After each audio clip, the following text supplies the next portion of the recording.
Kakak Acing. Oh ya gimana? Dede. Gimana? Kita bagaimana kabar tak? Alhamdulillah baik. Hmm. Langsung saja to the point. Iya. SM sudah berangkat ke Malang, akan mengikuti turnamen pramusim di Stadion Kanjuruhan Malang. Markasnya Rema ini. Ada. Udah sembarang itu dia datangi PSM. Iya, sembarang yang datang. Jadi kemarin sudah berangkat dan akhir pekan ini akan menghadapi Arema untuk laga perdana. Langsung tuan rumah. Langsung tuan rumah dihadapi Hmm. di Piala Presiden 2022. Jadi bahasanya ini ada kan rata-rata pelatihnya 2 orang ini orang Portugal semua. Jadi rasa Portugal ini nanti pertarungannya. Nah, kemudian dari sisi pemain PSM ini sudah mengontrak 4 pemain asing. William Jampoin, kemudian Everton Nascimento, Yuran Fernandes di back yang baru-baru, kemudian yang teranyar juga yang menjadi tumpuan juga Kenzo Nom, salah satu penyerang sayap di PSM. Jadi hari Sabtu kita akan lihat bagaimana kemampuan, kelihayan, kecepatan dan skill dari 4 pemain asing ini. Kalau Pluim, tidak bisa lah kita ragukan, karena selama ini selain loyalitasnya kepada PSM sejak tahun 2017, kemudian juga sebagai top skor PSM di musim lalu, kemudian asis dengan 7 gol dan 5 asis, itu sudah membuktikan peran Pluim yang sentral. Tapi untuk masuk ke papan atas itu betul lebih lagi. Maka pemain asing ditambah dengan pemain lokal yang sudah direkrut, semoga bisa memberikan hasil yang maksimal. Dan kita berharap ini bisa lebih di atas ya, karena kemarin Pak Apis sudah bicara bahwa targetnya mesti melebihi dong dari Piala Menpora kemarin. Iya, Kita terus semifinal ya, minimal ya juga sampai lah di situ, atau tidak ya sampai di final. Dan di grup PSM, di grup D ini cenderung mudah karena hanya berempat hanya 4 tim di situ dengan 3 pertandingan. PSM dan Bali mendapatkan keringanan karena bermain di Piala FC juga, jadi hanya di situ. Hingga kayaknya grup ini ya bisa lah PSM lolos ya, dengan materi pemain sekarang dan beberapa percobaan ya, semoga lah bisa lolos. Nah itu di PSM. Kemudian di daerah ya, pertama ada aturan terbaru dari Kementerian Pemberdayagunaan Aparatur Sipil Negara bahwa tahun 2023 di bulan November maka tidak ada lagi honorer. Nah, ini bisa menjadi perhatian besar di daerah karena sebagian besar daerah-daerah itu disokong oleh honorer. Iya tahu ada. Karena keterbatasan anggaran. Nah, itu saja anggaran di APBD-nya itu pun sekitar 60 sampai 65%. Itu besar sekali untuk anggaran itu. Dengan gajinya mereka itu tidak sampai UMR. Ya, di bawah sekali UMR 1 juta, 1,2 juta, paling tinggi 1,5 juta. Nah, karena mungkin pertimbangan negara, stabilitas fiskalnya ini harus bagus, maka anak-anak ini habis COVID. Iya. Tidak ada uang negara, belum lagi karena COVID ini tidak ada pemasukan, negara mesti berutang. Karena utang yang menumpuk itu ya harus dikurangi operasional.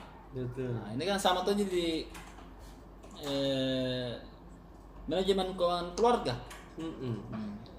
Kalau kurangi pemasukan ya dikurangi biaya operasional, maka inilah caranya pemerintah. Nah, itu sebenarnya kalau kita lihat secara makro itu logis, tapi secara mikro itu banyak pertentangan. Artinya dari bawah itu banyak pertentangan, dan ini besok dibahas bagaimana sebenarnya aturan ini sudah sampai ke kabupaten kota, sudah diterima semua dan harus dijalankan. Karena ini aturan, kalau PNS itu pun terpusat di negara semua yang atur, jadi udah sama dengan bupati, wali kota, anggota DPR. Betul. Itu tidak terpusat, artinya masih ada peran partai dan peran politik tak. Tapi kalau ini masalah negara, PNS itu terpusat. Namanya juga aparatur sipil negara.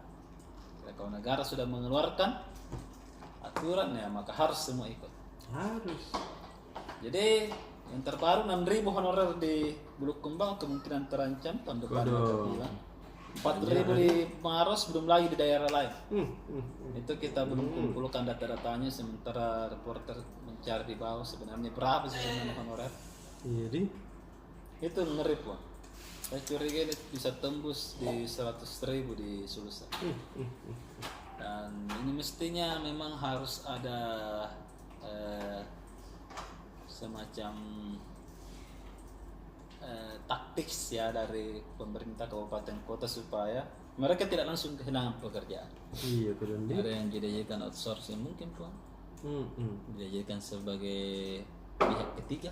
Nah itu kan bisa banyak bisa digunakan. Yang penting mereka, kita berharap pemerintah tidak memecat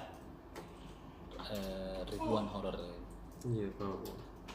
Nah di situ di headline-nya, kemudian beberapa juga seperti tadi Pak Bupati Goa, kita sedikit masuk ke berita kegiatan Bupati Goa berada di Batu Lapis Malino, ikut pembaretan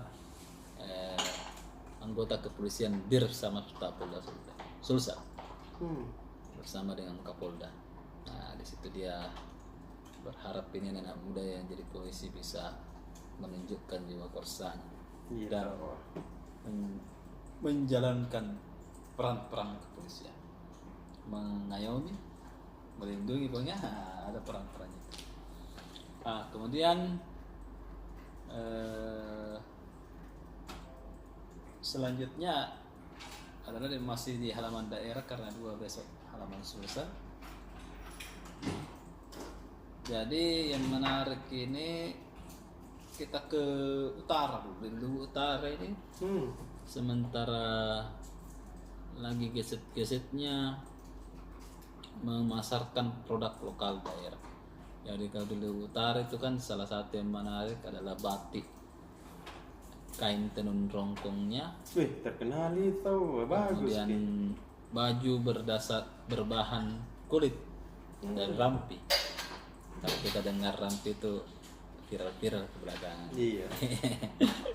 Tapi ada yang menarik dari situ, ada baju kulit.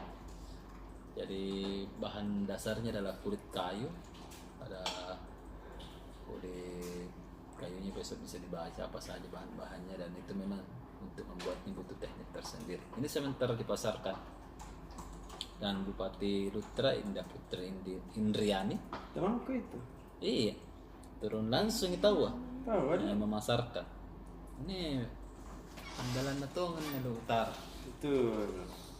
Nah, dan semoga ini kita bisa ulas bagaimana sebenarnya kebudayaan ini bisa Anda lihat besok.